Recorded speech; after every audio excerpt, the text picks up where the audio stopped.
It's in the land. Somebody always can. Don't you know? Flobito.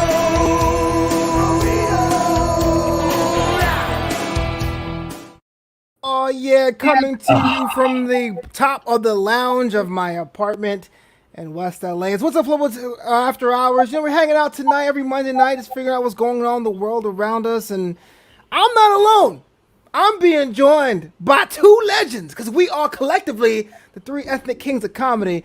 Introducing first, this guy was here last week, but he's back for round two. Give it up for professional wrestler and stand-up comedian Humza Mania, Humza Khan. What's up, man? I came back strictly for that opening song, and that is it. That's the only reason I'm here, Flobito. Yeah, it's funny because you like asked for the track. I was like, of course, man. I'll give everyone this track. Why Dude, not? It's like the most legit thing I've ever heard. I'm very, very jealous of you for having it. I wish I had it for myself. People told me it sounds like Discount Bon Jovi, but it's all good. He's not alone, though.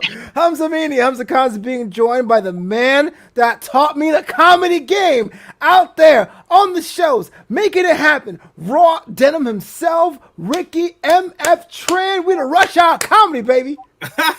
Rush Hour Comedy. I'm here, man. I'm here. Thank you so much for having me. Thank you so much, guys. I'm super honored. Never done one of these before, so I'm that song, it's gonna come. You better tell me to come back, because I just want that song as my intro. Yeah, it's like you're not even Flobito. I just want to say thanks to everyone over there on Twitch, over on YouTube and Facebook, just hanging out in the chat. If you have questions for each one of our guests, please let us know. I read all the comments. We'll definitely flick it to them their way. If you guys notice, I'm wearing my Hawaiian shirt, see a little pocket square here, because yesterday was SummerSlam, my favorite day. Yeah, I was hyped. I was there all day. I had the booze, I had the junk food. I was ready to go. Humza, I'm gonna start with you. I know you're a professional wrestler. I know this stuff is all hat to you. You don't really get excited anymore. But come on, man. You never see it coming. SummerSlam. No, you won't see that coming. I was excited. Oh my God. When I saw that stadium, when I saw what they did with the lighting, the visuals, the people in the crowd, but not in the crowd because they're sitting at home, the FaceTiming. I'll tell you what, though. I'll tell you what.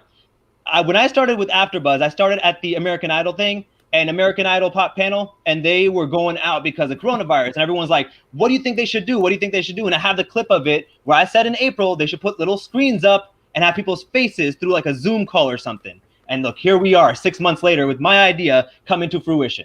To be fair, the way you pitch it sounds lame as hell.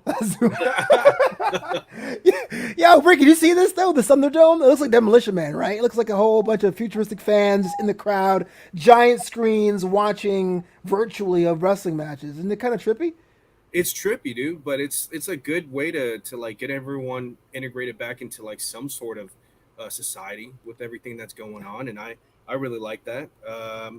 I haven't watched. I got to be honest with you guys. I haven't watched SummerSlam since 2002.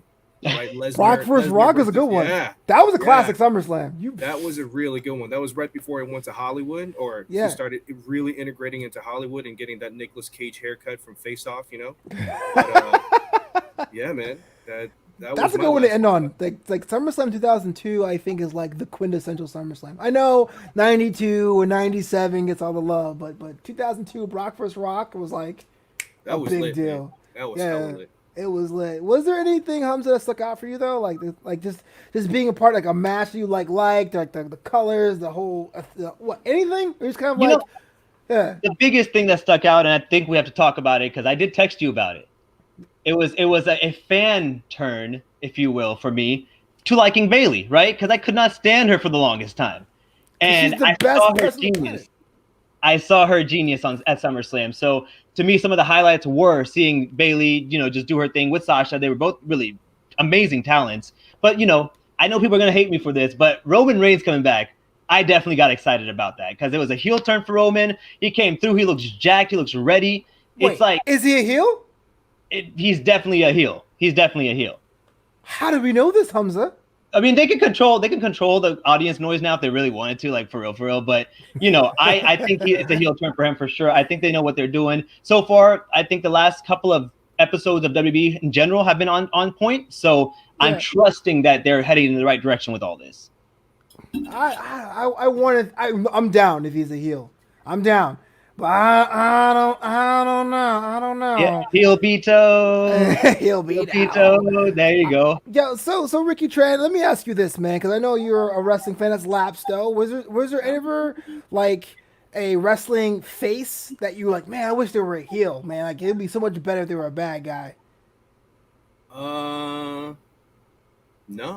I mean, when the Rock turned heel, you know, Yeah. for Yeah. for a little bit, that was cool. But then it was just like, I don't know, it just wasn't the same. After that, it was just the organics of it was just kind of thrown out the window. He was just trying to just get himself back into WWE at that time. So Yeah. really no one. But I am excited that Roman Reigns is back. I did see a lot of stuff about him, and he's super jacked. He got those new pearly whites too, so looking good.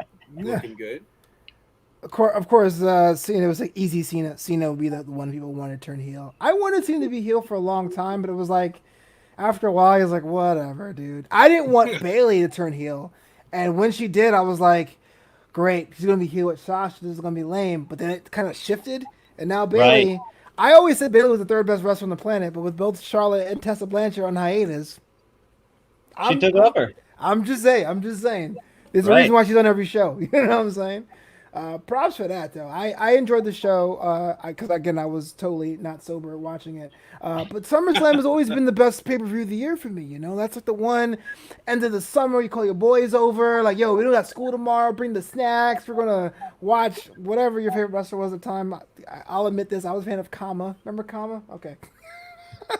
Before Godfather, there was Kama. He was like a extreme fighting machine. Yeah, I just love that vibe, man. And of the big four, SummerSlam is the respect it deserves, but there's been 33 of them, so I'm totally excited. I will say this: SummerSlam lost me after SummerSlam 2000. That's all I can say. After the Triangle Ladder match and the Hardys lost in their hometown, I was not happy about that. And since then, SummerSlam has always been a sour taste in my mouth. Were you a Hardy's guy? Hardy boy? Oh yeah, yeah. And The Hardys what and Wait, and Ricky, you were a Hardy's guy too? Yeah, I was. Dang. Yeah, man. I was a Dudley's guy. Of the three of them, I was a Dudley's guy. I liked Christian. I hated Bubba Ray, but the teams always root for tables. Always Yeah. for tables. But, Dudleys are a classic though. No one can match what the Dudleys have done. oh, yeah, for sure. Shout out to Charlene. It's her birthday week. Happy birthday, Charlene. birthday. Thanks for coming in. What's up, Flobo Happy After birthday. Hours? Yeah. Can't believe we're all getting old. Ricky Trann had a birthday. He said he partied hard. Went to the penthouse. What's Look at up, that. man? Batman. We got my Batman balloon repping in the back right there. That's a balloon? He's being called right now. What'd you do? Oh, he Yeah. Batman real quick. Yeah, he Batman. I thought it was a lighting fixture. There it is. No, I mean the whole quarantine birthday thing. I know I went out with a friend for dinner, and it was like social distance, and we did the whole like I'm 8 feet away. You know, like seeing your birthday coming. Did you even like not even bother with that, or did you like try it and decide it wasn't your thing? Like, how do you approach a quarantine birthday so far Man. deep in the quarantine?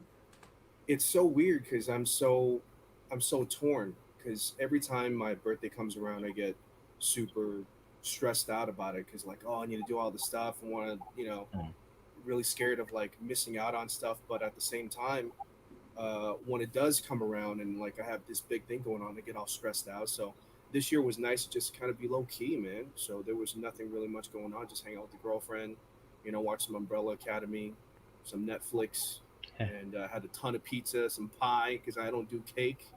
Okay, that's it, man. fancy pants. Yeah, dude, it was just super chill. How do you It not was do super cake? What impressive. kind of non-American? What? How do you not do cake? I did cake. I do cake all the time. It's just like after a while, you want something new. It's pandemic. I do cake all the time. What kind of drug are we talking about right now? I do cake all the time. Okay. And there goes our clean tag. All right, so moving on. So I know you guys hear about this because now we're speaking about pandemics and everything. I was before the show. I was just on a Zoom call with co-host Leslie Colon for her channel, Cabot Hey, Leslie. Leslie. Ever since the pandemic, we've been living and breathing on these virtual experiences. I've been on virtual dates. I've been virtual business meetings, client calls. Imagine that happening today where Zoom actually goes down for a bunch of people nationwide. Look, man, I don't know about you, but it seems way too much like Black Mirror. That we've trusted everything on this one app, and one day I decided to be like, sorry, my bad. Humza, talk to me. I mean, after Zoom came out and did exactly what they needed to do and hit the ground running in this market, and everyone saw what they were doing, everyone released some sort of something you can do with the face call now. Like you had even Facebook introducing rooms that you can go in there, click people's faces, and join on this video call. So realistically, if you lost Zoom and then you didn't end up doing something productive in your day, you kind of suck at interneting right now. You know what I'm saying? Because it's like it's everywhere for you. All you gotta do is WhatsApp. You can download WhatsApp and call everybody in the same app and see everyone's face. You know, so to me, it's not an excuse, really. Anything. Charlene is asking, I'm dating on Zoom. How does that work? It doesn't, Charlene. What happens is that you meet a nice lady, you know, and you say around this time, either you meet and have a call just like this, or you do something special, like you get a drink, she gets a drink, or if you want to be a baller, which I'm not, you can like Postmate her food, and you talk while you eat together. That's the romantic thing, but it doesn't. Damn. Your results may vary. Ricky Trann, what's up with you, man? How hard you been in that Zoom life? It's been okay. I've it's another way to try to connect, because I'm taking this pandemic pretty seriously. So the whole social distancing thing and staying at home as much as I can with the social distance beard and the hair and all that. Yeah, man, I'm into it. So making sure that I connect with friends and everything. I use whatever platform they use. And to be quite honest, I never knew about Zoom until the pandemic started. You know, prior to that, it was Skype, it was Hangouts, it was even that house party app or whatever. But I never really used Zoom. Even at work, we use Blue Jeans, which I'm sure not a lot of people have heard either. Oh, yeah. But Zoom, I've never really heard of until the pandemic started. So when it all went to ish, you know, people started tweeting how like everyone was running for the hills, like, oh, I don't got to go do this meeting. I don't have to do my homework and stuff. It's almost like high school where someone pulled the fire alarm at first period, and all of a sudden, oh, you know, you get the day off. But you know, they hit the ground running, like you said, and went back up. It is crazy. Before we follow up with the Derek Fisher asked about our last topic. Make a match for Payback this weekend. Not that much matches are set yet. First of all, Derek already knows the disrespect that Payback is as a pay-per-view 1 week after SummerSlam. Can't stand it. And to answer your question, Big E versus Baron Corbin. So, but anyway, Ricky Trann. Okay, so here's the thing I was tripping me out about the whole Zoom thing, right? Yeah. So like we've become accustomed to it. It's kind of weird how this one app came out of nowhere, bodied Skype, bodied Hangouts. Where does it end? Like, if we had the cure tomorrow, how many of us are going to be like, but Zoom works. Why do I have to see you in person? I'm going to be chilling on this digital thing. That's true, man. I don't know. What do you guys think? Because I'm under the. I love human contact. I can't wait to get back to it. Like, I'm dying for it. The whole Zoom thing, I feel like slowly it's just become a chore, man. Because it's weird. We're doing this call for like 5-6 people, and that's at the least for me when I usually do Zoom. And by that time, when someone talks and then someone else talks, it's like you have to wait until they finish talking, and it gets a little. It's not organic, you know. It's not fun. Yeah. Humza's like, nah, man. Everything is digital. I'm cool with digital all day. Really, I really am. And you know what's crazy is before, when we used to meet in person, I would probably go to about 50% of the things I would say I would show up to, because like I hate being in crowded places. It's just anxiety gets over me. It's really weird. So to me, ever since Zoom started coming, like people will tell you, I show up to everything, and I'm talking about 3-4 Zoom meetings a day, you know. So I'm there because it's like it's not. I'm not forced to be there, like work and all that stuff and interacting with people. And to me, I've always been a germaphobe. So I always stay away from people. I try not to be around someone if I'm coughing or anything like that. Go ahead. I think the three of us are germaphobes. I think we're collectively. Oh, unite. Okay, that's we're totally the germaphobe. Gotcha. But there's germaphobe. Yeah, I mean, Ricky has some stories. I'm not sure if I'm going to go into in the air, but I think of all of us, I would think he is specifically the most germaphobic person that I know. And so we actually had a party around July 4th, and it was going to be virtual at first, but then it was going to be in the flesh. So I'm like, and then Ricky said he might come through. I'm like, whoa, okay, if Ricky's coming through, I got to man up and go. And I went there, and Ricky didn't even show up. I was so upset. I was scared. I was so mad. But I was relying on you, man. I was relying on you. He was just using you as a test to see what happened. I was so scared. I put on my shoes, and I was just standing there at the foyer for like 15 minutes, just like contemplating what I should do. How many pairs of masks should I wear? Should I wear gloves? Should I wear goggles? Man, I was so stressed out. It just gave me the runs. I was done. I was done. Right there. Right there. I was like, I'm glad you didn't come then. Jeez. I'm gonna go. Charlene asks, do you enjoy podcasting without humor interaction? I will say it makes it a lot easier. Yeah, sometimes StreamYard may be kind of buggy or some things may drop, but then I remember the days of bringing over your microphone and laptop to someone's basement and be like, hold on, we're setting up our podcast here. And that was a total pain in the butt, but this is pretty dope. But I never got so paranoid I crap myself. Humza, let me ask you this. Was there a moment during this pandemic or lockdown or whatever where you had like that moment of like, holy crap, I can't do this right now. This is too intense. Yeah, because I am not only responsible for my bills. So when I got let go from my job in April, then that moment hit because I didn't know about unemployment. I'd never been on unemployment. I never applied or even thought about it. So I never thought I would even get it. And I didn't know how it would go. But at that moment when that happened, my mind just went straight to how much money do I have left and how long can I cover all of us for as long as as we can. Yeah. Not only that, but we were in the middle of also buying a house. So my credit was being used for that. My income was being used for that. So that was a really bad timing. Luckily, everything went through and everything went smoothly. And then unemployment kicked in right off the bat, like without a hesitation. And that's why I say, like, it's been a bad pandemic. Yes, I get it. I get the stress behind it. But I've been well taken care of so far, and I can't complain about that. Yeah. I wish I had something as noble as you, man. Like, I met someone coughed to me once, and I thought I was gonna die. Well, okay, perfect example. So I've been pretty serious with this. I go out to the store as little as I can. I'm by myself. I never dated him in the flesh. You know, I may see a couple friends. Like I'll see JLJ Media every couple weeks or so, but I make sure not to see him 3 weeks. I can quarantine afterwards. Not saying he has it, but it's like I want to make sure I have as least little interactions as possible. But then I started working again, and I have to work for two reasons. One, I got bills to pay, right? Right. And two, as a DJ, if I don't work now and I reschedule for next year, that creates a log jam, and so I can't get booked for dates next year. So I had two events. One last Saturday before. It's fine. It was on a giant rooftop. It's great. The one I had on Friday, bro, there were like 80 people, and it was almost like a weird movie. How 10 people came in and were like, we're not wearing masks. And over time, they convinced everyone and shamed them. By the end of the night, there was one guest the entire wedding that had a mask on. And I was like, oh my God. So I can imagine Friday night doing the wedding, coming home, stripping off in the foyer of my house and jumping in the shower. Like, this is it, guys. This is it. It's just, I don't know what the normal is. Who knows, man? Who knows?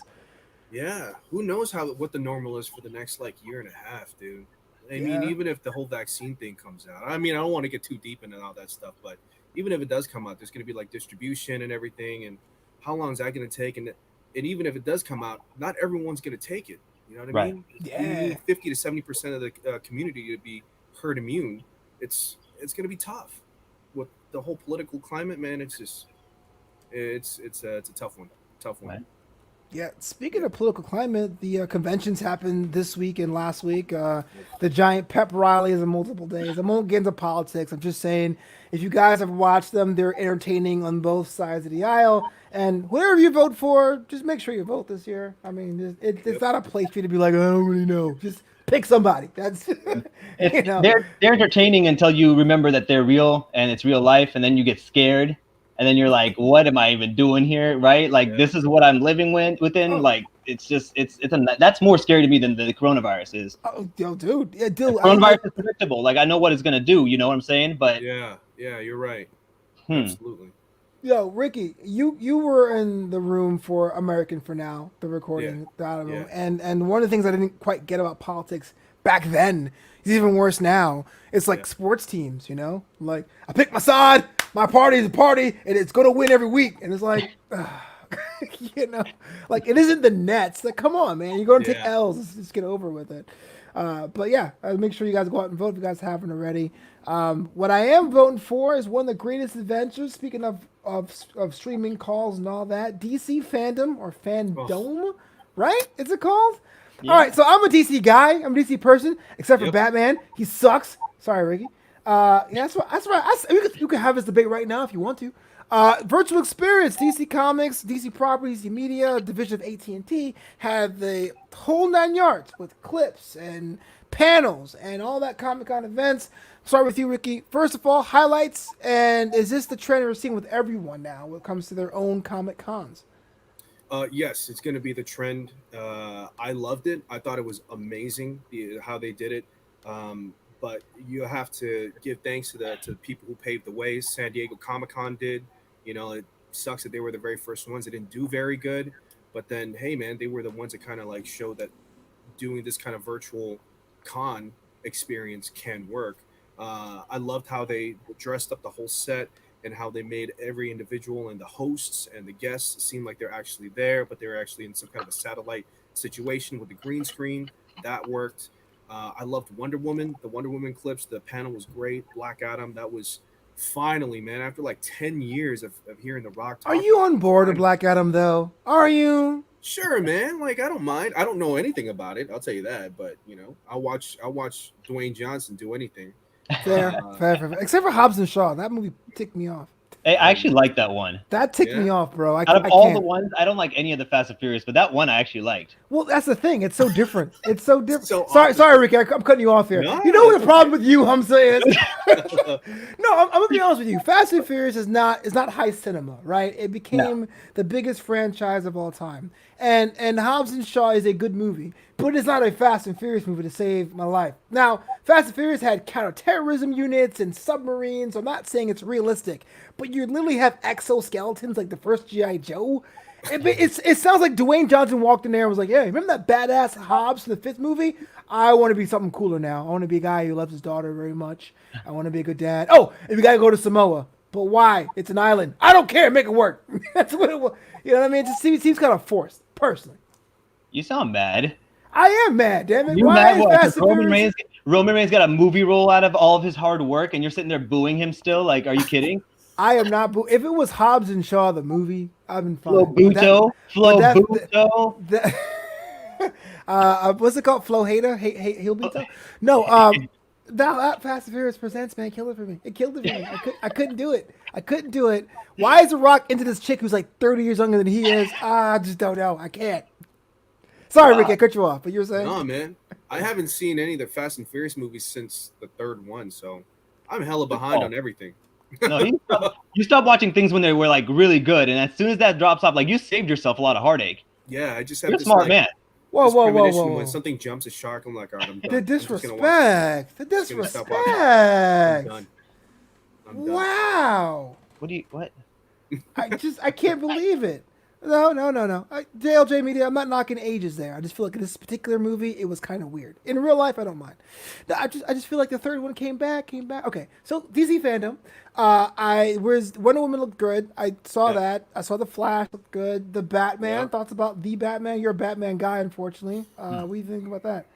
I thought it was amazing, man. I was incredibly taken back. It was just with everything. I think it's someone else's interpretation of the character, just like all the comic books. You got Neil Adams, Frank Miller, and all that. And this is Matt Reeves' interpretation and Robert Pattinson's interpretation, and it works. The whole thing is I don't like the cowl, but I understand why they're doing it. It's year 2, and it's an ever-evolving suit. The action scenes in there looks freaking amazing. The fight scenes. I never liked the fight scenes in the Nolan trilogy. Not a single of the fight scenes. They were all just like two-dimensional to me. You know what I mean? Mm-hmm. But I thought the Batman looks great. And do you think that Pattinson would be a good Bruce Wayne? I think so. Every one of them, every person who has said that whoever was going to play Batman, I thought that they did pretty good. Except for Clooney. I thought Clooney was not very good. But other than him, when everyone said, "Oh, Affleck isn't going to do good," it turned out he was pretty damn good to me, right? I thought Bale was a okay Batman, but a great Bruce Wayne. And I think Pattinson is looking good, man. Looking good. Humza, you saying Kumza? Oh, Christian Bale is by far the worst Batman I've ever seen in my life. So whoa, his little deep voice that he does, it's so forced and stupid. It's just like Thanks for ruining it for me. But you know what brought it back was the Joker. Shout out to Heath Ledger. Yep. Wow, the worst Batman. Yeah, I didn't care. I fell asleep in the first one. I barely watched the third one. I paid attention to the second one though. You skipped the second one. Yeah, I'm not a fan of Batman. He's my least favorite superhero of all time. Ricky knows this. This is why he Why? Well, because Give us a here's reason. why. Here's why. sucks. They say that his only superpower is white privilege.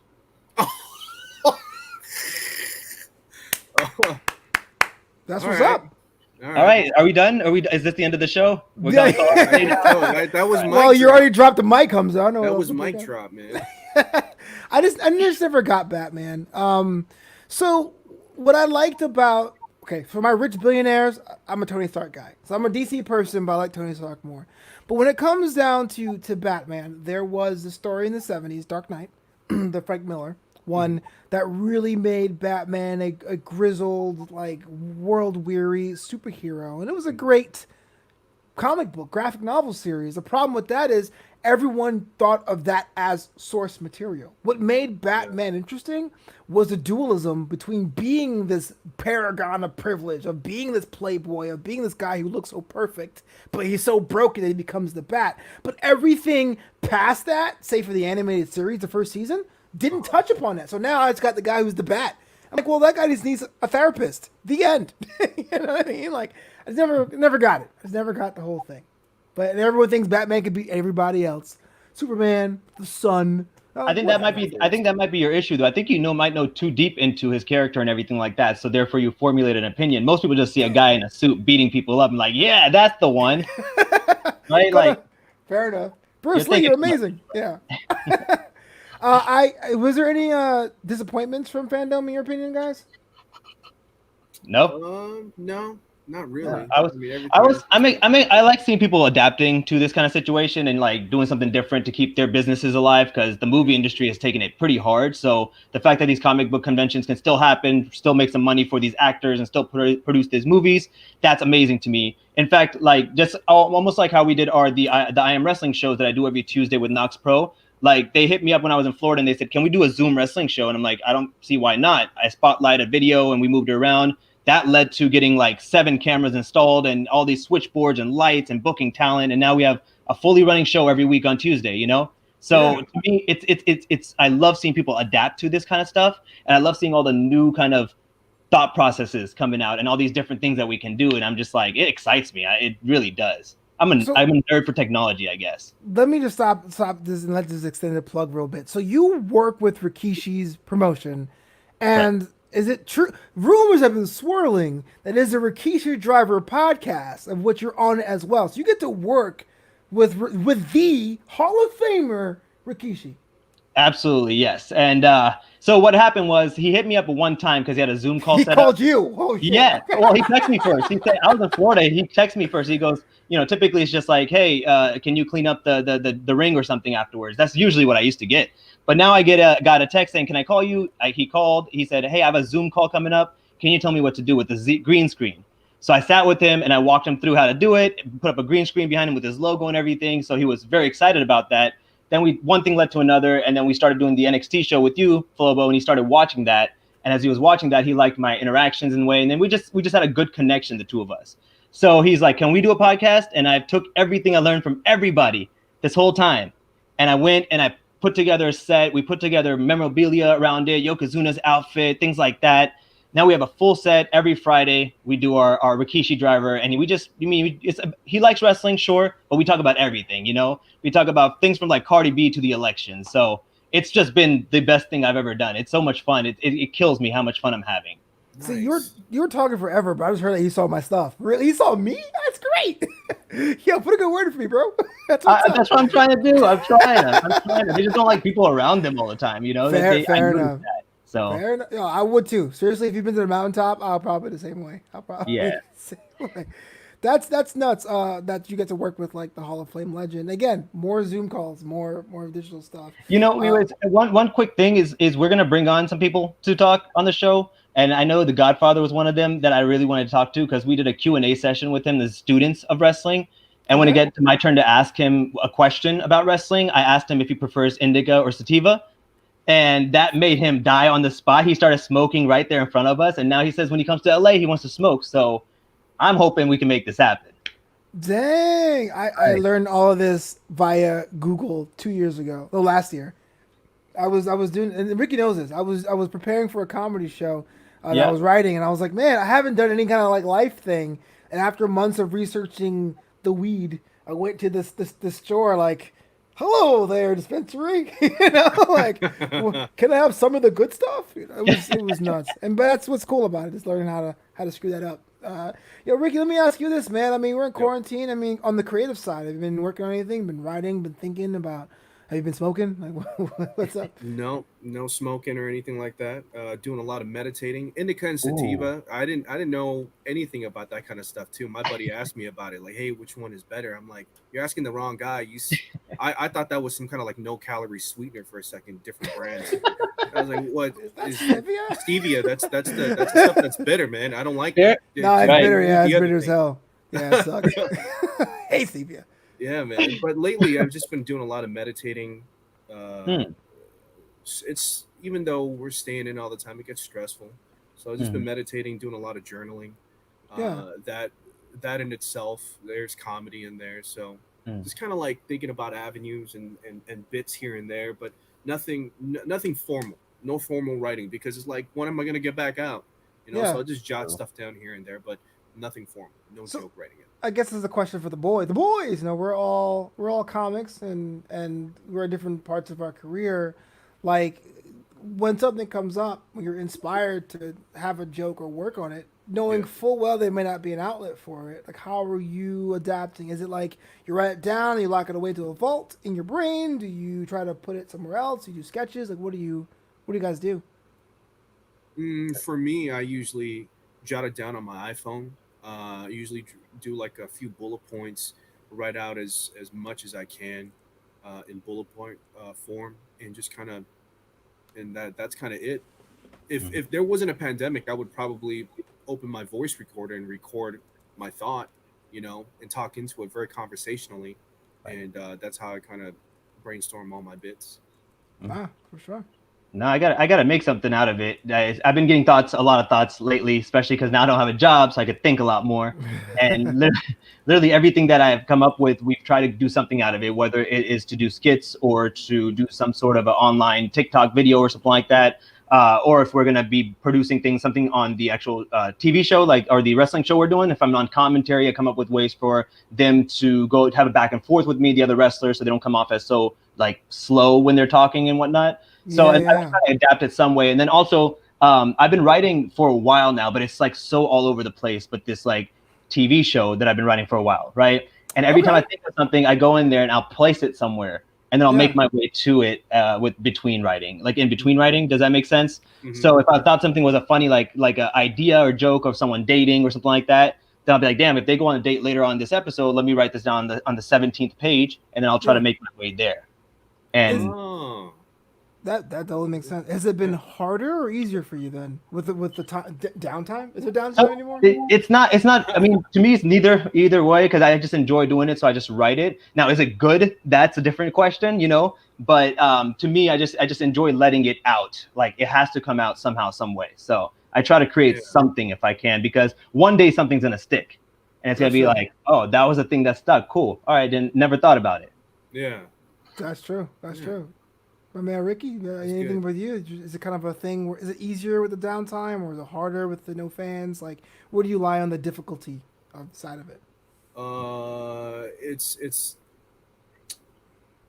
It's high difficulty for me, because you need something to bounce off of, man. You just kind of get it in your own mind, and you always, when you're writing comedy, you doubt yourself sometimes. You think about, oh, is this really funny? Is this or all the time, you know, like, is this funny, or is it just funny to me?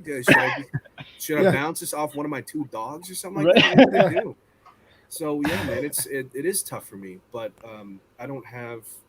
I admire you guys so much for being so proactive and doing podcasts and TikToks and everything. I don't have any of that kind of stuff, and Flobo, what? I don't do TikToks. Fuck that. Whoa. Hey, you broke the clean bar. I gotta go with it. Yeah. Wow. Uh, So I'm gonna give a real quick shout out to Haywood Wong. He's asking about comedy. Go, what's your spot considered the Mecca, Caroline in New York City, or Laugh Factory, or Gotham? It's Caroline's objectively. It's Caroline's. Comedy Cellar's up there too. I work the Stand. The Stand's my favorite. That's why I say it. And Derek Fisher in the chat says thoughts on MVP's beating his new theme song. I don't like it. I like the new music makers at WWE. We talked about this on Twitter. I don't like that new theme from Keith Lee. It's kind of trash. But I understand. But I listen on Spotify. The songs are okay. But in the arena, it sounds like noise. And I don't know why they're doing it. I kind of miss the old school ways. And JLJ Media asked this for the panel here. Can you still do racial jokes, especially of your own racial culture? I want to start with you, Ricky, because when you first started doing comedy, you made a point to not do the accent, even though it's hilarious when you do. My favorite joke of yours is Wong's out of town. So thoughts about that, man? Thoughts about the racial humor? Because I mean, we're three ethnic dudes hanging out, talking comedy. yeah, I think so. Why not? Nothing should be off the table, man. And I guess we're all getting older, and because when we talk about politics, also, everyone seems like it's either you're left or you're right. I'm right in the middle, man. There's some things that I lean right. There's some things that I lean left, and mostly lean left on most things. But freedom of speech is freedom of speech, man. Like, we're comics. We go up there and we try stuff out, throw spaghetti at the wall. Whatever sticks, sticks. Whatever doesn't. Right. Screw it. And you try it out. If you get offended, sorry. Sorry, Right. I'm not sorry. I'm just gonna keep doing it, and if it doesn't laugh, then I'll do something else that will hopefully make people laugh. But no, racial jokes shouldn't be off the table because it's cultural for us. Right. For all of us, it's cultural. There's something that's what comedy is about to me. It's truth. So if I'm dissecting something for the fun of it and I'm bringing it to light, is because not a lot of people in the world can see something that I see, and hopefully that I can shine a light in it to a way that someone else can understand it in a way that they're not sitting in my chair. So Right. if I can paint some picture for you and make it funny at the same time, then why not? And make you learn and have people learn about our culture. Why not? It's Right. awesome. So yes, racial jokes.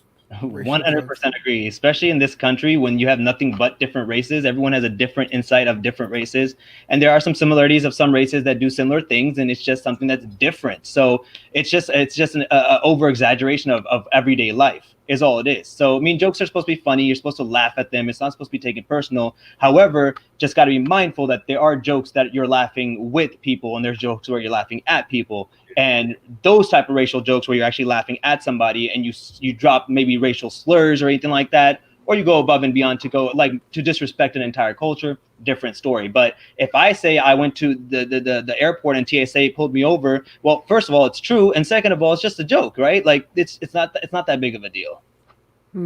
Interesting takes all around. I got two quick questions for you. Charlene asks, who do you admire in the comedy game? But Derek Fisher, as a statement, says the world has gone soft since the 90s, I think. So if you guys can help me out here, let me know your comedic influences and whether or not you agree that the world has gone soft as a marshmallow. Comedy influences. Chappelle is my number one. I love Chappelle. Anything Chappelle does is just gold to me. Um, Bill Burr. I love Bill Burr. Most recently, I've been getting into Anthony Jeselnik. I think he's freaking hilarious. Hmm. Who else is there? Jerry Seinfeld for his structure. I love his stuff. All of his stuff is super structured, and that's the kind of stuff that you gotta. It's almost like sentence structure. The way that he does things. It's real methodical. So I love him for that. Eddie Murphy. I mean, come on, dude. You know what I mean? But did we go soft since the 90s? I think a little bit. I mean, just look at cartoons and everything from the 90s. Animaniacs, Ren and Stimpy. Stimpy, Batman the animated series. You can't do that kind of stuff nowadays, without getting your hand slapped. But at the same time, the world is always evolving, and that's okay. And I'm always the type of guy who's just like, you got to adapt to your environment, you got to adapt to the crowd. Just because you are headstrong in a way that you are with your comedy doesn't mean that you can't. Like, for example, you get a gig doing a clean show and you cuss. You can't do that, so you have to adapt to that environment. Or you go on TV, you can't cuss, you got to adapt to it. So you can't just be so bullheaded about it and say like, oh no, like the world's got to bend to me. That's not how it works. You got to bend to the world. You got to adapt to your situation and to the environment. Right. So it's a little bit of both. Pick and choose your battles. But yeah, on the most part, I think we went a little soft, but at the same time, we play to our crowds. Dang, so depressing. Hamza. Meditating. Yeah. We have are gone a soft. little soft. We've gone a little soft, but it's from a lot of people's real pains that everyone's having to go above and beyond soft, right? It's just because sometimes people don't understand the thin line between joking and being an asshole, and that's where it comes into play. Like everyone's got to stop now, you know. But as far as comics are concerned, like I told you, Flobo, I mean, stand-up's just something I enjoy making people laugh. So I got up on stage and I just did it, and it was fun. I don't really watch stand-up comedy like that, but a few people I do like. Ricky Gervais, obviously. Kevin Hart's stand-ups always make me laugh. Sebastian's comedy, I don't know if you know him or not, but he's kind of new on that. Maniscalco's? And he's, Sebastian Maniscalco? Is that his last name? I don't know what his last name is, but I follow him. Aren't you embarrassed? That guy, the Italian dude? Yeah, I think that's who it is. Okay, yeah. He cracks me up with everything he says, every movement he makes. He doesn't even have to be telling a joke. Like, I just look at the guy and start cracking up for no reason. So some of those comics I actually enjoy. But yeah, those are my top few. Daniel Tosh has always been one too. For me. Daniel Tosh, yeah. I He's a love good Daniel Tosh's humor. He tags the hell out of jokes until lose the crowd and they'll bring him back. I love it. Oh yeah, he's good. It's weird. I don't want to say soft necessarily. I think we were clutching our pearls for a long time, but I do think now we can mobilize and weaponize that. Like we can get someone fired with enough people together on a social media platform. We can, and I think that's the true bastion of censorship. It isn't so much like no one wants to go on stage and be like, "You people suck." Right. But I do think like when I'm sitting down writing a joke and I go, man, they might be offended before I even finish the joke. That is the censorship in your brain that's going to hurt comedy. Not so much me saying something offensive and being canceled, but rather I can't even produce the material because I'm like, who could find this offensive? And I think I mentioned on the show a couple times, but one of the jokes I had when I first started doing comedy was that because every black comic has this joke. It's lame, it's low hanging fruit, but it's usually I'm black but, right? So my joke was I am black, but if I moved to Africa, I would ask where the Chipotle is, for example. Mm-hmm. And the tag on that was, or the explanation was, there's a bug called the Parktown prawn. It's actually a form of cricket, but they call it a prawn. It's like this big and it runs around South Africa. So I said, oh, you can't have bugs the size of coffee tables walking around. So to me, my joke was me being so soft and American that I would be like, oh. But I was at the Comedy Store and someone pulled me aside and was like, you know what? People always portray Africa as having all these prehistoric sized animals. I don't appreciate that. So this person wasn't offended in a way I wasn't even considering someone could be offended. And that to me kind of kills that game. So like when people talk about saying offensive things, I'm like, I don't think anyone wants to make fun of people or bring them down, but we don't know all the audience's expectations and experience when they walk in the room. We're not mind readers. Yeah, exactly. And I've done this before too. I grew up in Leno. Chappelle's great as far as like being a cultural person that moves the needle. Seinfeld Structure is amazing. It's one of my favorites as well. Trevor Noah's Crazy Normal is my favorite comedy album of all time. That's just kind of, it's my favorite comedy of all time. Yeah, usually prawn is a shrimp. Because he was just famous in Africa. And Crazy Normal is 2 hours special because back then in African entertainment, all entertainment is 2 hours. So it had to be a 2 hour show. But he talks about like African politics, which as an American, I had no idea, but he was able to explain it in a way that I understood the players of African politics and why it was funny. So when he got the job at Daily Show, I was like, that's perfect. If this guy can break down a foreign country's politics to make me understand, then, and it took him about 2 years to get to his own groove there, but it worked out. So. Oh, got it. You just explained his appeal to me. I just still didn't understand it. Yeah, I know. You said it before. That's why I bit my tongue before. You're like, I don't get to no, you don't. But I mean, I think bring back Stephen Colbert. I like that guy. That guy was funny. Yeah, funny. Yeah, they're all funny, man. I'm just saying, Crazy Normal is my favorite album of all time. I don't really know what Ari Shaffir wrote, but he's kind of a jerk. Charlene, I don't know why people like him. That's me personally. My reviews do not reflect anyone else in this chat. I'm just saying Ari Shaffir is a jerk. I don't know why. Why even pay attention to trolls? Like that makes no sense. That's why I don't pay attention to the president. Yeah, dude. We're not a political show, even though we may have our own political ideas. The president of NBC. What are you talking about? No, I'm Right. kidding. Speaking of the president of the United States, let's talk about this with the TikTok situation. Oof. TikTok is on his way to being banned by being considered this parent company ByteDance is part of a Chinese company, which they have to report Chinese users to China. But TikTok is now suing the United States back, saying that forcing it to comply in a couple weeks isn't even possible. I know we're on TikTok. I know we shake our butts for collective views and likes, but is this really for our national security, or is this someone having a giant pissing contest? Humza. Oh man, I mean, Instagram or someone's losing money and they're threatened and they're saying that, hey, we need to get these people out of here. That's A. Or B, they actually, I mean, if you think of how much data is being exchanged through one app anytime we connect, like me and Ricky are probably going to see each other for the next 57 years. I guarantee it. Yeah, Because we add each other as friends today. So Yeah. I'm going to see all the stand-up pop up on sponsored ads and everything like that. Buy this DVD, and that's always going to be. So there is something to that if you think about it. And it's coming from a foreign country. So that information going to a foreign country can be dangerous. However, realistically thinking, it's got to be something along with money. There's got to be something where social media money is being sent out overseas to China because that's where their headquarters are, whereas Facebook and stuff is here, and they want to keep the money in-house. Yeah, yeah. Do you know that even in China there's no TikTok? It's the app is ByteDance, like the parent company, whatever. Yeah. They don't have No, I TikTok didn't know that. because that's specifically an American thing. Maybe it's a branding thing. It's a very psychological branding thing because they don't even have Facebook or Google over there. My dad freaking loves TikTok, man. We'll go to town. Your dad. Oh yeah, he doesn't know how to use anything on the phone, but he will mess TikTok up, man. Wow. But I was on it for like 3 months, and I was like, this is not going. It's no bueno. It's such a waste. I miss Vine. Wow. It's okay. Vine We're was all good. old. That's the 6 thing. seconds. You had 6 seconds to entertain me. That's interesting. That was fun. Oh, dude, Vine was hilarious, man. Right. But my girlfriend loves watching TikTok. I think it's whatever. Like the whole information to China thing. I agree with you guys exactly what you said, man. I'm not even going to repeat it. It's exactly that. But I think it's the whole Tucson, Arizona rally thing, that he's blaming that. And it's just a power move. That's what I think, just simply. He just doesn't like it. By the way, just an asterisk at the bottom. Being TikTok famous is not a thing. I feel like when you sign up, everyone gets 100,000 followers right off the bat. Like it's a sign-on bonus. So like, do not get fooled by TikTok. All right, that shit just gives you likes to be given it. It's smart. Think about it.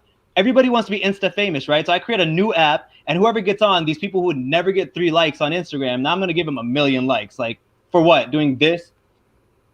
Oh, Like, dude, I hate. What is that about? Bro, what I don't is know. that about? I think I lost like 3 brain cells just doing that. What is that about? Are they is it like a dance? Is it like the Dougie, but then like not? You know what I mean? It wishes. I don't know. Like that's weird. It's just hold so on, odd. hold on. I sit here and I break down the cinematic oeuvre of the Fast and Furious franchise. Flobo, you a hater. 10 minutes later, I don't understand TikTok with the boop. Come on, kids You are like TikTok? I don't get it because like you said, I had to do one random video. I got 30,000 likes. I'm like, who are these people? See, 30,000 likes.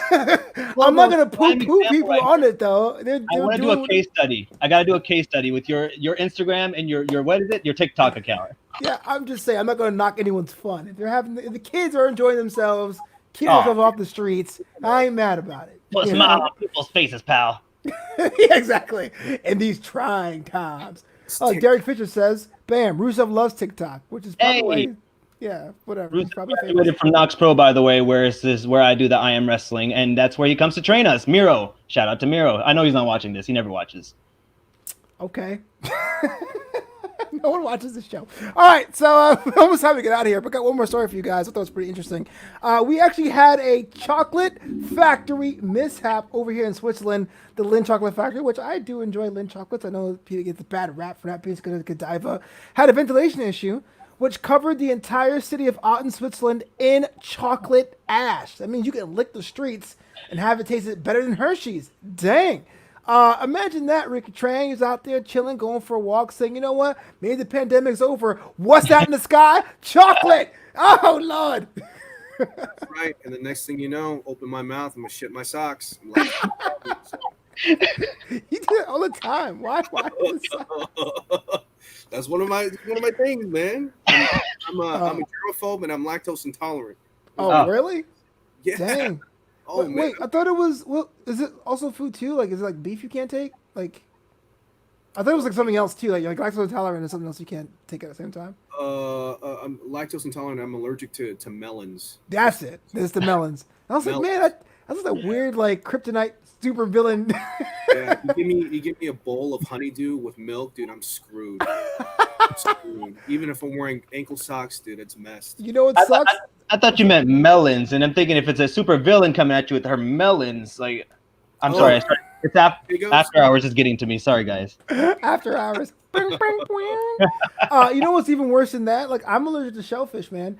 And I'll tell you what, like being a black dude, everyone's like, "Yo, man, let's have a fish a cookout. Let's get a crab boil. Let's go to Red Lobster." You're just like, "I'll have a linguine. I can't have anything on this menu. Even their biscuits are deep fried in the same oil as their shrimp. This is a bad dude. idea." Yeah, I gotta buy the store. I Cheddar. gotta buy the mix at the store and make it at home. It sucks. Cheddar Bay biscuits you can't eat at the restaurant, dude. No. that is No, just- I'm sorry. I'm so sorry about that. It's That- cool. It's Wow. fine. The book of Leviticus says it's unclean. It's all good though. I'm a fat boy as much as the next person, but I can guarantee if I saw chocolate come out the sky, I'd probably freak out. I don't know Oh, yeah. how I'd react if that was the case. Dude, Switzerland's the best, isn't it? Like it rains chocolate there. Like what?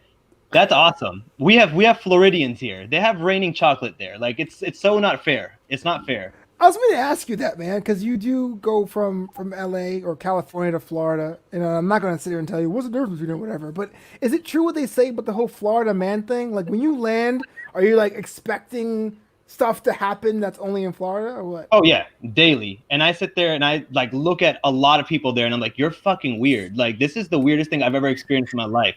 I'm not joking. We'll go out to bars and I'll be like, even to people who are cops, I'll be like, what are you guys thinking when you're talking? Like they come up and start talking about, oh, this guy, and I pulled out my gun and stuff. And I'm like, for a fucking speeding ticket, dude, like grow up. It's the weirdest place I've ever been. I hate Floridians. Like in general, I bought a house there. Don't get me wrong. I'm a Yeah, Floridian. I was about to say. You just...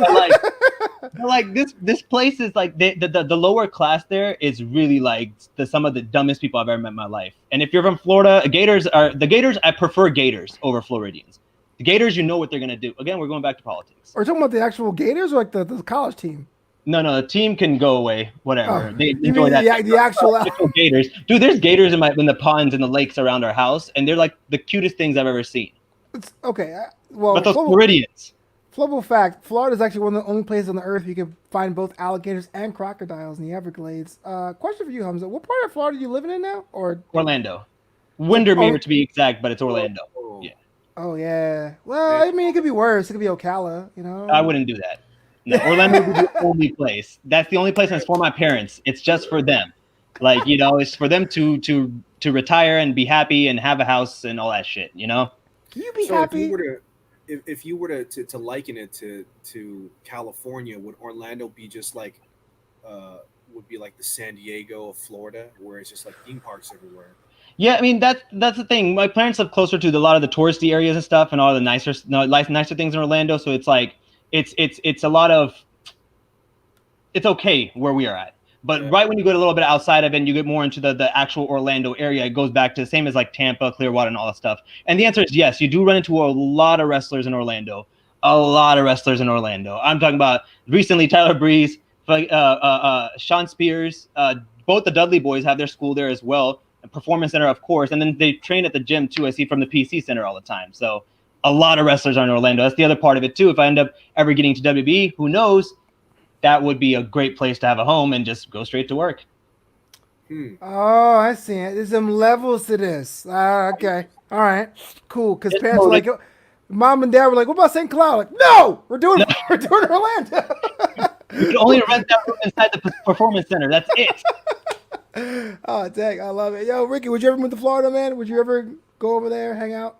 No, hell no.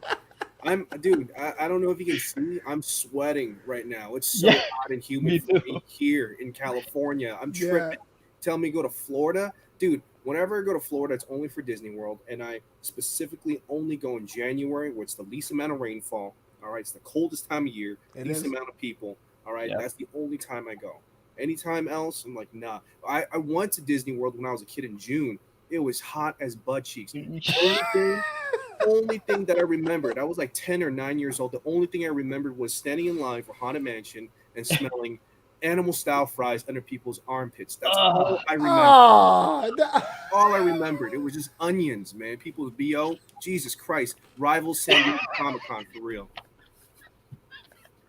Why'd you have to see the fries, though? Why the fries? The fries were innocent, man. I just started enjoying animal style fries. That's out. Like, You know what? On that note, it's about time to get out of here. This is What's Up Flobo After Hours. I gotta get the taste of animal style fries at my mouth. Thanks so much for checking out us on the chat, on Twitch, on Facebook, on YouTube. Thanks for sharing the show, telling the friends about it. You know the deal. But I gotta give it out. Shout out to my man Ricky Trann, Humza Mania. Ricky Trann, where can the world find you, stalk you online? RoboDenim on Instagram, man, at RoboDenim, and same thing, RoboDenim on Twitter. Cool. Humza Mania. Humza Mania. Humza, HUMZA_Mania, MANIA on all platforms. And you know the deal. It's your boy Flo Bito. I got this Twitch thing I'm trying to set up. It's twitch.tv/Flobo Boyce. I need all the fans and followers on that platform. If you can, twitch.tv/Flobo Boyce. This is What's Up Flobo After Hours. We'll be back here next Monday chilling with the guys and the gals about what's going on in the world. But you know the deal. Until next time, peace out and be yourself. The baddest in the land.